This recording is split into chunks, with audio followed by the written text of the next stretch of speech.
The silence in Blackwood Manor was not a peaceful thing. It was a presence, heavy and suffocating, woven into the thick velvet curtains that blocked out the weak afternoon sun and settled like dust on the gleaming mahogany surfaces. It was the silence of expectation, of judgment, of a question that had been asked 2 years ago at the altar and remained, crushingly, unanswered.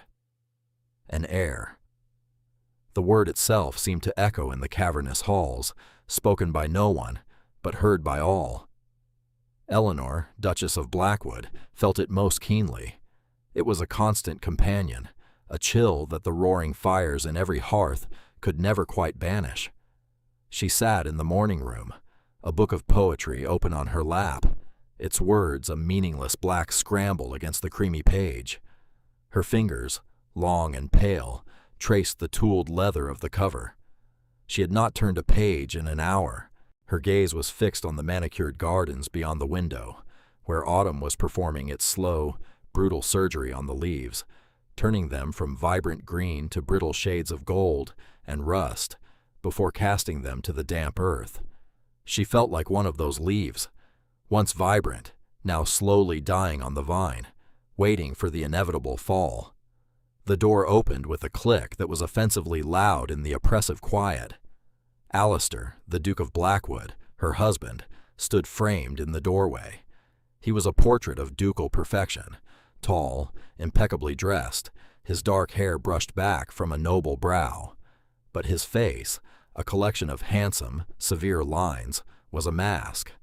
His eyes, a startling shade of blue that should have been warm, were as cool and distant as a winter sky.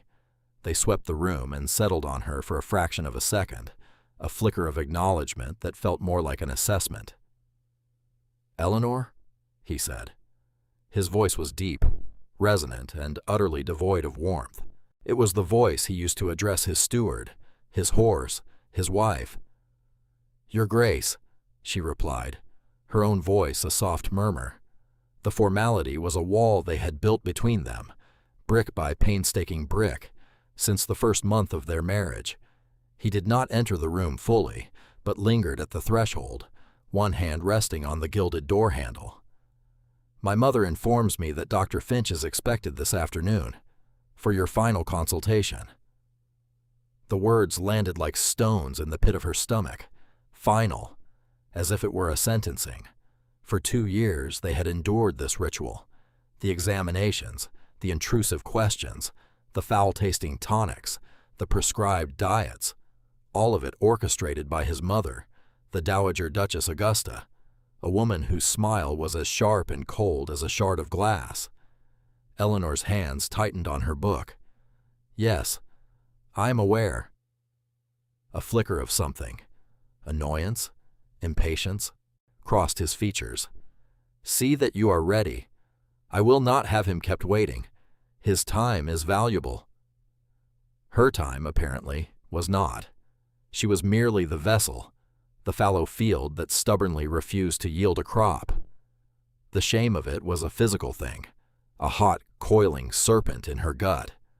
She wanted to scream at him, to ask if he felt nothing, if he saw her as anything more than a broodmare who had failed her primary function.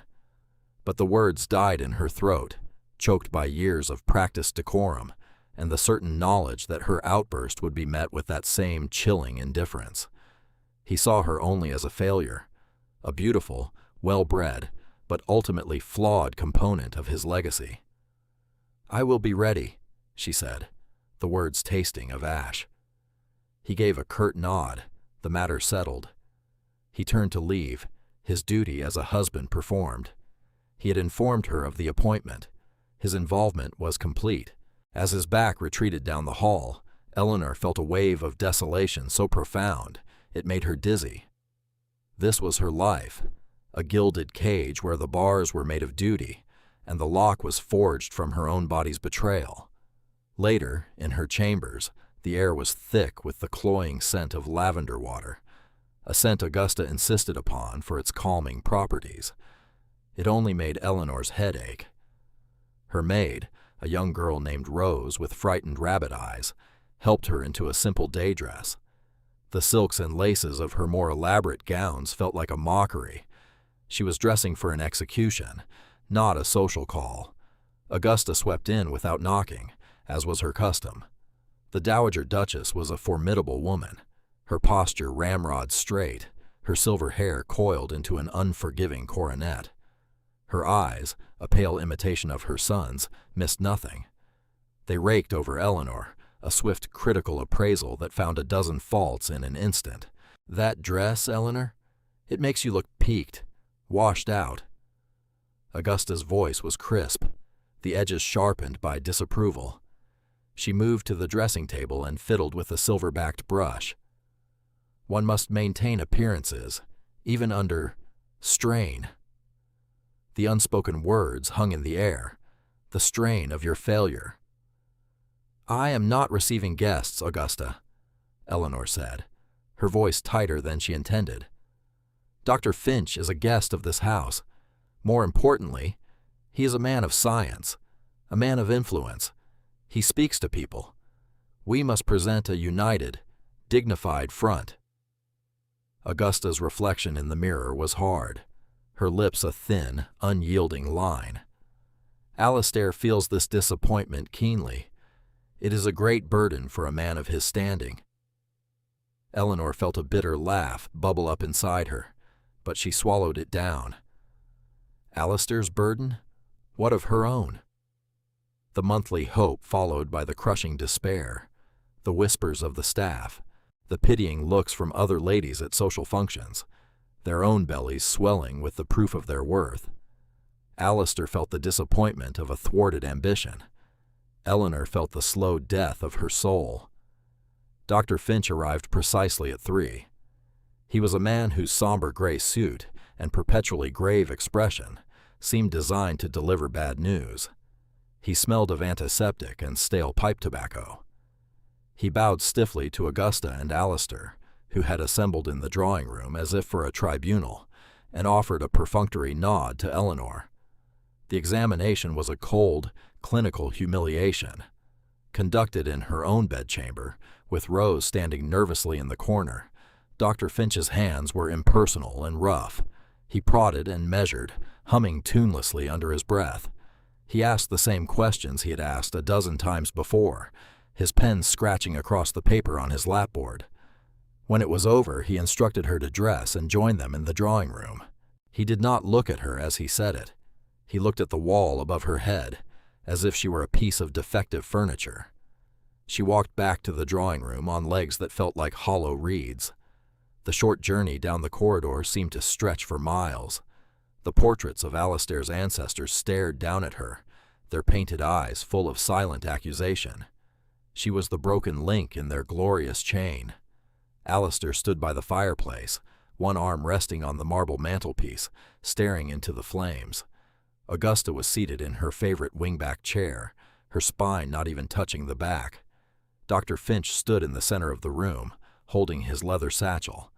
The 3 of them formed a triangle of judgment, and she was the point on which all their gazes converged as she entered. "Well, Doctor?" Alistair's voice was taut. Dr. Finch cleared his throat, a dry, rasping sound. He opened his satchel and removed a sheaf of notes, though he did not consult them. His eyes, small and dark, found Eleanor's. There was no sympathy in them. There was nothing at all. "Your Grace," he began, his tone funereal, "I have completed my final assessment. I have consulted with colleagues in London and Edinburgh. I have reviewed every known text on the matter of female constitution." He paused, letting the weight of his pronouncement fill the room. Eleanor held her breath. "It is my unfortunate but definitive medical opinion," he continued, his voice dropping to a somber hush, "that the Duchess is barren. There is a fundamental flaw in her design, a constitutional deficiency. She will never conceive a child. It is a medical impossibility." The words struck her with the force of a physical blow. A medical impossibility, a fundamental flaw. He spoke of her as if she were a faulty piece of machinery. The silence that followed was absolute. The only sound was the crackle and spit of the fire. She looked at Alistair. His face was granite. He did not look at her. He stared into the fire, his jaw tight. A muscle worked in his cheek. He accepted the verdict without question, without a single glance in her direction to see how the sentence had landed. Augusta, however, let out a soft, theatrical sigh. It was a sound of sorrow, but Eleanor heard the note of triumph beneath it. "Oh, my dear Eleanor, what a tragedy! What a cross to bear!" The condescension was a slap. Eleanor's numbness began to recede, replaced by a cold, sharp clarity. She saw it all. Augusta's careful management of the situation, her selection of the doctor, her constant reminders of Eleanor's duty. It had all been leading to this moment, this public, clinical execution of her worth. "I see," Eleanor said. Her voice was a fragile thread in the heavy silence. Alistair finally turned from the fire. His blue eyes were glacial. "You see," he repeated, not as a question, but as a flat statement of fact. "The Blackwood line requires an heir. That is a duty that cannot be set aside." He was already moving on. In his mind, she was already gone, a problem to be managed, an obstacle to be removed. He was discussing the future of his dynasty, and she was merely the unfortunate, barren vessel that had failed it. The coldness of it was more cruel than any rage. The nausea that had been a distant threat all day surged, acidic and powerful.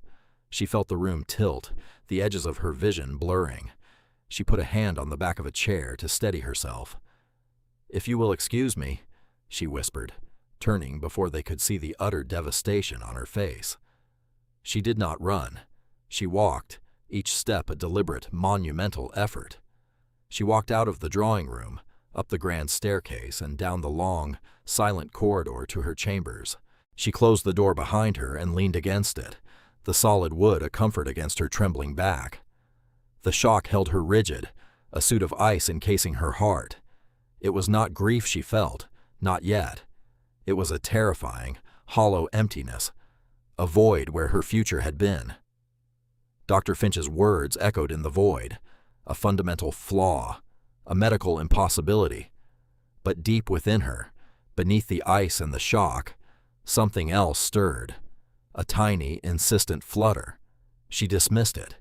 It was nerves, a phantom symptom of her hysterical, flawed female body. She had felt it for a week or two, a strange sensation she had attributed to stress.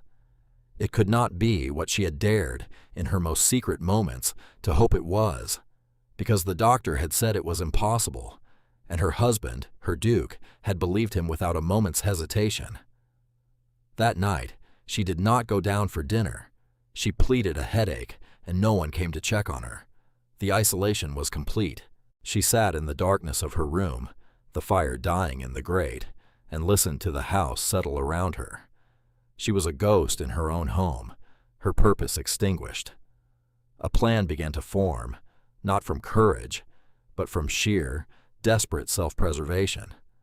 To stay here was to slowly petrify, to become a living statue of failure, pitied and ignored, while Alistair and his mother arranged the next chapter of the Blackwood legacy. She would be set aside, given a dower house in some remote corner of the estate, a living relic of a failed marriage. No. The word was a silent scream in her mind. In the dead of night, she rose. She did not light a candle. She moved by the pale moonlight that filtered through the tall windows. She did not pack her gowns or her jewels. Those belonged to the Duchess of Blackwood, a woman who had ceased to exist that afternoon. She packed a small valise with 2 simple, sturdy dresses, her warmest shawl, and a pair of sensible walking boots. From a locked box in her writing desk, she took the small purse of cash she had saved over 2 years from her personal allowance. It was not a fortune, but it would be enough to disappear. As she worked, that fluttering sensation returned, stronger this time, a definite, undeniable movement deep within her womb. It was not a symptom of stress. It was life, Section A life that Dr. Finch had declared an impossibility. The truth crashed down on her with the force of a physical blow. knocking the air from her lungs. It was all a lie. The consultations, the tonics, the grave pronouncements, a meticulously crafted deception. And Augusta was the architect. Alistair. Alistair was either her willing accomplice or her blind, negligent fool. At that moment, Eleanor did not know which was worse. A new feeling surged through her, burning away the cold shock. Rage. A pure, white-hot fury that gave her strength. They had not just sentenced her to a barren life. They had tried to steal her child. This child. Her child. Her hand went to her still flat stomach, a fiercely protective gesture. She was no longer just saving herself. She was saving her son or daughter from a father who would not believe in their existence, and a grandmother who would see them as an inconvenience to her grand designs. She wrote no letter. She left no explanation. An explanation would be a plea for understanding, and she was beyond that. She slipped out of her room, a shadow among shadows. The house was silent, breathing around her. She moved down the servant's staircase, her soft-soled slippers making no sound on the worn stone. The kitchen door was bolted, but not locked. The night air was cold and damp, smelling of wet earth and decaying leaves. It was the scent of freedom. She did not look back at the grand, dark silhouette of Blackwood Manor. She walked down the long, gravel drive, her small valise in hand, and out onto the public road, melting into the pre-dawn darkness. The Duchess was gone. Eleanor, a survivor, had just been born. The journey south was a blur of jolting coaches and grimy inns. Eleanor kept her head down, her face hidden by a plain bonnet. She spoke to no one, offering only clipped, necessary responses. She was Mrs. Annesley now, a widow from the north, traveling to the coast for her health. The lie felt flimsy on her tongue at first, but with each passing mile, it settled into a kind of truth. The woman she had been was dead, after all. She chose the village of Port Carrick in Cornwall because it sounded like the end of the world, and that was what she wanted. A place where the long arm of the Duke of Blackwood could not reach. The coach left her on a muddy track overlooking the sea. The air was thick with the smell of salt and fish, a raw, clean scent that scoured the last traces of Blackwood's cloying lavender from her lungs. The village was a jumble of granite cottages, clinging to the cliffs, huddled around a small, protected harbor where fishing boats bobbed on the gray water. It was stark and beautiful, and utterly indifferent to titles or lineage. It was perfect. She found a room to let above the small bakery. It was tiny, with a sloped ceiling and a single window that looked out over the churning sea. The mattress was stuffed with straw and the floorboards were bare, but it was hers.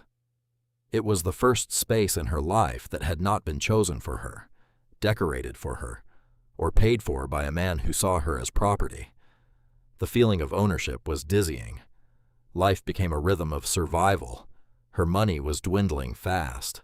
She found work taking in laundry from the fishermen's wives, her hands, once soft and accustomed to embroidery needles, becoming raw and chapped from the harsh soap and cold water. Later, she used her fine needlework skills to get mending work from the local gentry, such as it was. It was grueling, exhausting work. Some days, she would fall onto her straw mattress too tired to eat, her back aching and her fingers stiff. But she was alive. Every morning, she woke to the sound of the gulls and the sea, not the suffocating silence of the manor. She ate when she was hungry, simple food that she had bought with her own earnings, and with each passing week, the life inside her grew stronger, a secret, precious promise that sustained her through the hardship. She found an unlikely friend in Martha, the baker's wife, a stout woman with flour in her hair and kindness in her eyes. Martha asked no questions about Eleanor's past, accepting the widow story at face value. She saw a young woman alone and in need of a friend, and that was enough. It was Martha who, months later, acted as midwife when the time came. In the tiny room above the bakery, with a storm raging outside and the waves crashing against the cliffs, Eleanor gave birth to a son. He was small but perfect, with a tuft of dark hair and eyes that, when they opened, were the same startling, impossible blue as his father's. She named him Arthur. Holding him in her arms, his small, warm body pressed against hers, Eleanor felt a love so fierce it was terrifying. This was why she had run. This was who she had saved. He was her whole world, her reason for every scraped knuckle and aching muscle. He was the truth that proved their lie. Back at Blackwood Manor, Alistair found that silence he had once cultivated had become a torment. After Eleanor's disappearance, a scandal that Augusta had masterfully spun as a fit of hysterics, a tragic mental collapse brought on by her barrenness, the house had grown even quieter. But now the silence accused him. He had expected to feel relief, a sense of freedom to move forward, to find a suitable wife, to secure his line. That was what his mother had told him he should feel. Instead, he felt a profound and unsettling emptiness. The manor, once a symbol of his power and legacy, now felt like a vast, ornate tomb. He found himself wandering into rooms she had favored, the morning room, the library. Her scent lingered faintly, a ghost of lemon verbena and old paper. A book of poetry lay where she had left it on the day she vanished, a silent testament to her last moments in this house. He picked it up. A single, delicate ribbon marked her place. He had never once asked what she read. Augusta tried to fill the void. She paraded a succession of eligible, simpering young ladies before him. They were all beautiful, all from impeccable families, all vetted for their proven fertility, with younger siblings as evidence. They looked at him with naked ambition, seeing not a man, but a title, a prize to be won. And in their eyes, he saw a horrifying reflection of himself. He had looked at Eleanor the same way, a beautiful, well-bred component of a dynastic plan. The realization soured his appetite and curdled his sleep. He became withdrawn, irritable. He dismissed the eligible ladies with a coldness that bordered on cruelty, much to his mother's frustration. "Alistair, you must pull yourself together," she chided one evening over a silent dinner. "It has been a year. It is time to do your duty." "My duty," he repeated, the words flat and tasteless. He looked at his mother across the long, polished table. For the first time, he saw not a pillar of strength and wisdom, but a woman whose ambition was as hard and unyielding as iron. "I did my duty. I married. It ended poorly. She was flawed, Alistair. It was a tragedy, but one we must move past." But he could not move past it. A detail from that final day nagged at him, a loose thread in the tightly woven narrative his mother had created. Dr. Finch. After delivering his devastating verdict, the man had seemed almost smug, and Alistair remembered seeing him in quiet, intense conversation with Augusta in the hall afterwards. He had thought nothing of it at the time. Now it seemed significant. The doubt, once planted, began to grow. He started his own, discreet investigation. He did not use the family solicitors. His mother had them in her pocket. He hired a man from London, a former Bow Street runner with a reputation for tenacity and discretion. A Mr. Thompson. Thompson was a small, unassuming man who blended into the background. His first inquiries were into Dr. Finch. The doctor lived well, it turned out. Very well. Far too well for a country physician with a modest practice. He had recently purchased a smart townhouse in Bath and kept a racehorse. Weeks turned into months. Thompson's reports arrived by coded post. He uncovered land purchases, bank transfers. A significant sum of money, paid in installments from a holding company, had been transferred to Dr. Finch's accounts over the past 3 years. The payments had begun shortly after Alistair's marriage to Eleanor. They had stopped the month she disappeared. The final piece of the puzzle was the holding company. It took Thompson another 2 months to unravel the complex web of ownership. The trail ended, as Alistair had begun to dread it would, at a bank account controlled by a single signatory, the Dowager Duchess Augusta of Blackwood. Alistair read the final report in his study, the room where generations of his forefathers had managed the family's fortunes. The ledger proving the payments lay open on his desk. The neat columns of figures were a testament to a cold, calculated betrayal that staggered him. It was not just a lie, it was a vivisection. His mother had taken his marriage, his wife, his future, and had systematically, clinically, carved it apart to suit her own ends. And he, in his arrogant blindness, in his pathetic deference to her will, had let her. He had held the knife. The cold emptiness inside him ignited into a rage so pure and hot, it nearly blinded him. He had not just been a fool, he had been a monster. His last words to Eleanor had been about duty, about the need for an heir. He had spoken to her as if she were a failed investment. He had stood by the fire and watched her world crumble, and he had done nothing. He had felt nothing but irritation at the inconvenience.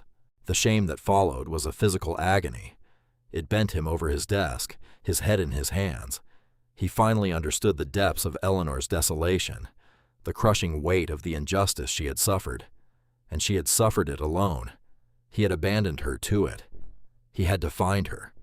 It was not a thought. It was an imperative, the only thing that mattered. He had to find her and beg for a forgiveness he knew, with sickening certainty, he did not deserve. He sent Thompson a new directive. Find the Duchess. Spare no expense. Thompson's network was vast. They started with coach records, tracing a Mrs. Ansley who fit Eleanor's description. The trail was 2 years old, but they followed it, patient and relentless, from one coaching inn to the next, until it led them to the rugged coast of Cornwall and a tiny fishing village called Port Carrack. Alistair traveled there himself. He rode the last 20 miles on horseback, the ducal carriage left behind as too conspicuous. He arrived on a gray, windswept afternoon. The village smelled of salt, tar, and wood smoke. It felt like another world, raw and elemental. He, in his fine wool coat and polished boots, was an alien creature here.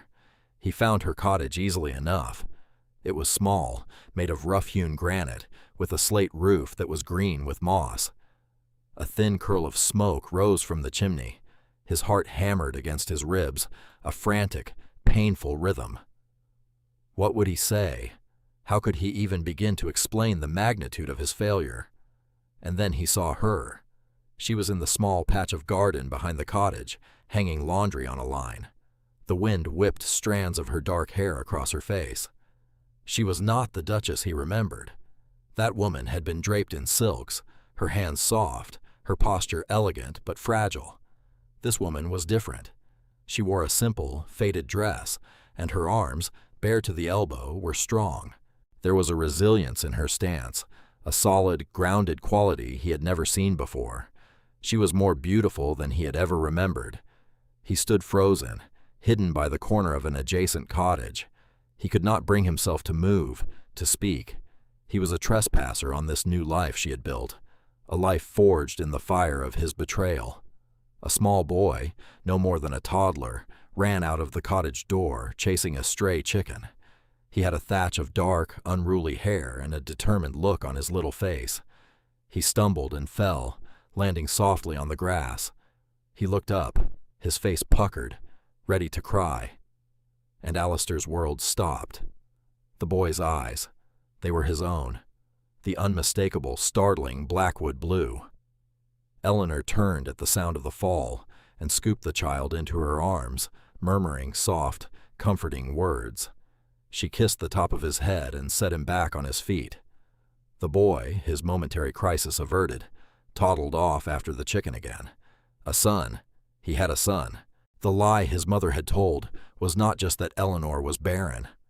The lie was that this boy, his own flesh and blood, did not exist. The sheer, monstrous scale of the deception threatened to undo him. He leaned against the stone wall, his legs suddenly weak. He had lost 2 years of his son's life, 2 years of his wife's. He had been living in a mausoleum, mourning a legacy, while his real legacy was here, chasing chickens by the sea. He finally found the strength to move. He stepped out from behind the wall. Eleanor was turning back to her laundry basket. She saw him, and she froze. The clothespin in her hand fell to the ground. Her face, when she looked at him, was not filled with shock or surprise. It was a mask of ice, hard, cold, and utterly unforgiving.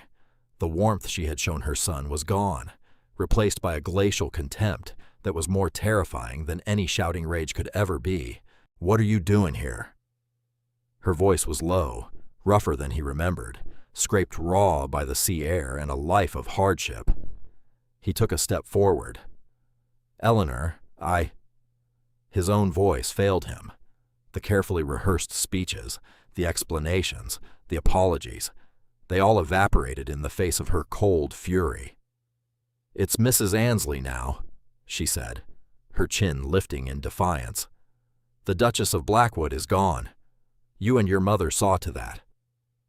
The little boy, Arthur, toddled over to his mother and clung to her skirts, staring up at the tall stranger with wide, curious blue eyes. His eyes. Alistair's gaze was locked on the child. "He is," Alistair whispered, the words catching in his throat. "He is mine." A bitter, humorless smile touched Eleanor's lips. "Is he? You were so certain that was an impossibility. A fundamental flaw, I believe the doctor called it." She spat the words like poison. "It was a lie," he said, his voice raw with desperation. "Eleanor, all of it. My mother, she paid him. She orchestrated everything. I have proof. Ledgers, confessions. I didn't know. I swear to you, I did not know until a month ago." She looked at him, her eyes searching his, and he saw not a flicker of belief. He saw only profound, weary distrust. "You didn't know?" she repeated, her voice laced with a scorn that cut him to the bone. "Or you didn't care to know? You heard the verdict, and you turned your back on me without a second thought. You were already planning for my replacement. Do not stand there and pretend you were some innocent victim, Alistair. You were my husband. Your first duty was to me, and you failed." Every word was true. He had no defense. He had failed. Utterly. Completely. "I know," he said, his voice breaking. "God help me, I know. I was a blind, arrogant fool. I can't change what I did. I can only try to atone for it." "Atone?" She gave a short, sharp laugh that held no mirth. "There is no atonement for this. You cannot give me back the last 2 years. You cannot erase the humiliation, the fear, the hunger. You come here now with your proof and your apologies. Where were you when I was scrubbing floors with my hands bleeding? Where were you when I was giving birth to your son alone in a storm?" The boy, sensing his mother's distress, tightened his grip on her dress and began to whimper. Eleanor's expression softened instantly as she looked down at him. She lifted him into her arms, her body a protective shield around him. "You need to leave," she said, her voice flat and final. She turned her back on him and walked toward the cottage door. "Eleanor, please," he begged, taking another step forward. She stopped at the threshold, but did not turn around. "Do not come near me or my son again. We have a life here. It is a hard life, but it is honest, and it is ours. We want no part of you or your world of lies." The cottage door closed with a solid, definitive thud. It was a sound of absolute finality, more impenetrable than the great oak doors of Blackwood Manor had ever been. He was left standing alone in the damp garden, the laundry line mocking him with its simple domesticity. The wind howled around him, cold and unforgiving. He had found her, and he had lost her all over again. Alistair did not leave. To leave would be to accept the finality of that closed door, and he could not. He would not. He had failed her once through inaction and abandonment. He would not fail her again. He walked back through the village, his mind racing. He could not force his way back into her life. He could not use his title or his wealth to command her obedience. That was the man he had been, the man she despised. He had to prove he was someone else now. He found the village's only inn, a cramped, smoky establishment called the Weary Gull.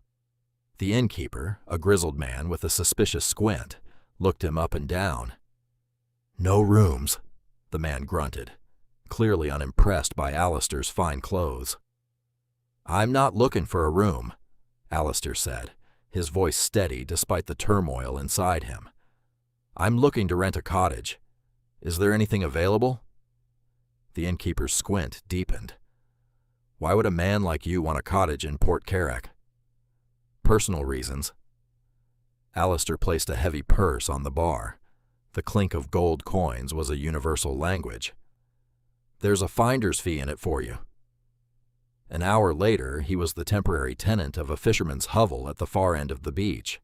It was little more than a single room with a leaky roof and the pervasive, inescapable smell of fish and damp.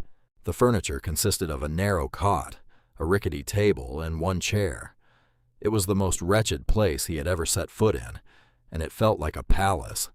It was close to her. His first act of penance was to send for the proof, not for himself, but for her. He dispatched a writer to London with a letter for his solicitor. 2 days later, a packet arrived. It contained Mr. Thompson's full report, copies of the bank ledgers, and a sworn, signed confession from Dr. Finch, who had crumbled completely under the threat of ruin and prison. Alistair did not deliver it himself. He knew she would not open the door to him. Instead, he paid a young boy from the village a shilling to leave the oilskin-wrapped packet on her doorstep. He watched from a distance as she opened the door, saw the package and hesitated before taking it inside. Then he retreated to his hovel and waited, the hours stretching into an eternity of agonized suspense. He began a new routine. He rose at dawn and walked the length of the beach, watching the fishing boats go out. He watched her cottage, not as a spy, but as a sentinel. He saw her take Arthur down to the shore to play in the tide pools. He saw the fierce, protective love in her every touch, and each glance was a fresh torment, a reminder of all he had missed, all he had thrown away. He learned the rhythms of her life. He saw the baker's wife, Martha, bring her bread. He saw the fisherman who sold her his catch. He saw the exhaustion in her posture at the end of the day, and he began to act, not with grand gestures, but with small, invisible threads of support. He went to the fisherman, a man named Silas. He gave him enough money to last a year, and made him swear an oath. "Every day," Alistair instructed, "you will take your best catch to Mrs. Annesley. You will tell her it was a particularly good haul, and sell it to her for half the usual price. If you ever tell her where the money came from, you will answer to me." He did the same with the local farmer who delivered firewood, ensuring her woodpile was always full, paid for anonymously. He left a basket of fresh vegetables from an inland farm on her doorstep in the dead of night. He was a ghost, a guardian she did not know she had. He was trying to ease the burdens he had created, one small, secret act at a time. He knew this was not enough. It was charity, and she would be furious if she knew. The real work was yet to be done. After a week in Port Carrick, he rode back to London, back to the source of the poison. He found his mother in the grand drawing room at Blackwood House, entertaining a group of her society friends. She looked up as he entered, her face lighting with a relieved smile. "Alistair, you have returned. We were so worried." He walked to the center of the room, his boots echoing on the parquet floor. He ignored her guests, his eyes fixed on her. "Ladies," he said, his voice ringing with cold authority, "I must ask you to leave. I have a private matter to discuss with my mother." There was a flutter of shocked whispers and hasty departures. Augusta watched him, her smile faltering, a flicker of unease in her eyes. When they were alone, she rose. "Alistair, what is the meaning of this?" He threw the folder containing Dr. Finch's confession and the bank ledgers onto the table between them. "The meaning, Mother, is that the lies are over." She paled as she looked at the papers. Her composure, for the first time in his life, cracked. "I don't know what this is." "Do not insult my intelligence," he snarled, the rage he had been suppressing for weeks finally breaking free. "I know everything. Dr. Finch, the payments, the calculated venomous lies you spun to destroy my wife and steal my son." "Your son?" she whispered, her face a mask of horror. "Yes, my son. His name is Arthur. He has my eyes, and you have kept me from him for 2 years." He took a step closer, his voice dropping to a low, dangerous growl. "You did this. For what? For power? To choose a more pliable Duchess? You poisoned my marriage, you exiled my wife, you made my son a nameless bastard in a fishing village. You destroyed our family." "I did it for you," she cried, her composure shattering completely. "She was not worthy. She was weak. I was securing the Blackwood line, your legacy." "You secured nothing," he roared, sweeping a porcelain vase from a nearby table. It shattered against the hearth, the sound echoing the ruin of their relationship. "My legacy is not in land or titles. It was in her. It is in him. And you tried to annihilate it. You are no mother of mine." His next actions were swift and brutal. He used the full weight of his ducal power. He had his solicitors draw up papers that stripped her of the dowager title and its associated incomes. He evicted her from Blackwood House, giving her a small, remote dower house on the Welsh border, and an allowance barely sufficient to keep a modest staff. He systematically cut her off from every source of power and influence she had cultivated over a lifetime. He made sure the truth, a carefully worded version that protected Eleanor's privacy, but damned his mother and Dr. Finch, was circulated among the ton. Augusta's social ruin was absolute and complete. By the end of the month, she was a pariah. He also cleared Eleanor's name. Legally, she was still his wife. He had announcements printed in the papers stating that the Duchess had been recuperating in the country on doctor's orders for the past 2 years, silencing the old rumors of her instability. He paved the way for her return, if she would have him.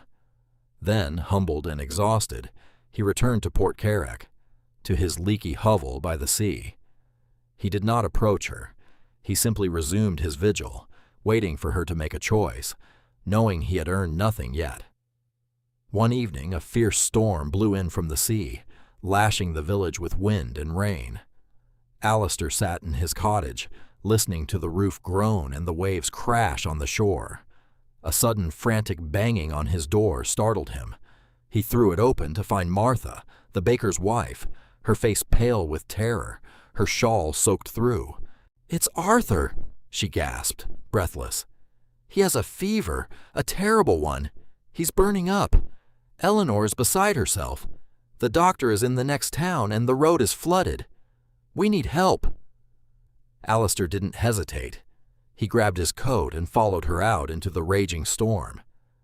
He found Eleanor by her son's bedside, bathing his forehead with a cool cloth. The child was flushed, his breathing shallow and rapid. Eleanor looked up as he entered, her eyes wide with fear. In that moment, the walls between them, the anger and the betrayal, vanished. They were just two parents, terrified for their child. "Let me help," he said, his voice gentle. She nodded, too distraught to protest. For the rest of the night, they worked together. He recognized the signs of a lung inflammation, something he'd seen before. He knew the remedies. He sent Martha for mustard to make a plaster for the boy's chest. He kept the fire roaring. He held Arthur when he cried, his large, strong hands surprisingly gentle. He and Eleanor moved around the small room in a silent, intuitive dance, their shared purpose a fragile bridge between them. Toward dawn, the fever broke. Arthur's breathing eased, and he fell into a deep, healing sleep. Eleanor sagged against the bedpost, her body trembling with relief and exhaustion. Alistair placed a hand on her shoulder. She did not pull away. "Thank you," she whispered, her voice thick with emotion. She looked at him, and for the first time since his return, the ice in her eyes had melted.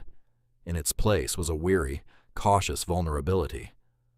"I read the papers you sent. I believe you."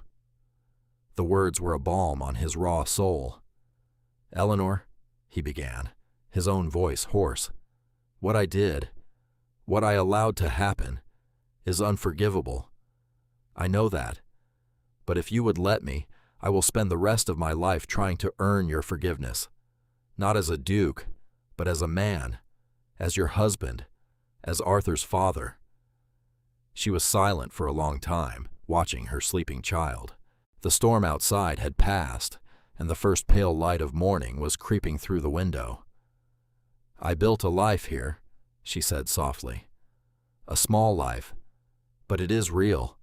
The life at Blackwood. That was a prison." "Then we will not return to that life," he said immediately, earnestly. "We will build a new one, together, on our terms. We can live here if you wish. We can live anywhere. As long as I am with you and with our son, I do not care about the rest." He knelt before her, taking her chapped, work-worn hand in his. He did not kiss it as a duke would, but held it as an equal, a supplicant. "I love you, Eleanor. I think I loved you from the beginning, but I was too proud and too foolish to see it. I mistook duty for love and power for happiness. I was wrong. My life began the moment I saw you hanging laundry in the wind. Please, let me be a part of this real life you have built." Tears welled in her eyes and traced paths down her weary face. They were not tears of sorrow, but of a slow, painful, and deeply reluctant hope. She had survived. She had found her strength. She did not need him to save her. But looking at the humbled man kneeling before her, seeing the genuine remorse and love in his eyes, she realized, with a sense of wonder, that she might want him, not the Duke, but Alistair, the father of her child. "Get up," she said, her voice quiet but firm. "Fathers should not kneel." It was not a surrender. It was a choice, a conscious, deliberate decision to trust again, made from a position of strength she had earned with her own two hands. They did not leave Port Carrick immediately. For months, they lived in the small cottage, learning each other anew. Alistair shed his ducal persona like a heavy coat. He learned to mend fishing nets with Silas, to chop his own firewood, to simply be with his son. He courted his wife with patience and small acts of devotion, earning her smiles, then her laughter, and finally, her love. When they eventually returned to Blackwood Manor, it was on their terms. The heavy velvet curtains were thrown open, flooding the halls with light. The suffocating silence was replaced by the sound of a child's laughter, echoing through the once somber rooms. They established a charitable foundation in the village, building a proper clinic and a school, ensuring that the people who had unwittingly sheltered their Duchess would never want for anything. One sunny afternoon, Alistair found Eleanor in the garden, the same garden she had once stared at from her prison in the morning room. Arthur was chasing butterflies across the lawn. She was not reading poetry. She was planting roses, her hands covered in rich, dark earth. She looked up as he approached, a smudge of dirt on her cheek, and gave him a smile that was full of genuine, uncomplicated joy. He sat on the grass beside her, no longer a duke surveying his domain, but a husband content in his home. He leaned over and gently wiped the dirt from her cheek. The oppressive air of the past was gone, replaced by the warm scent of sun-warmed soil and blooming flowers. This was not the end of a painful story. It was the beginning of a real one.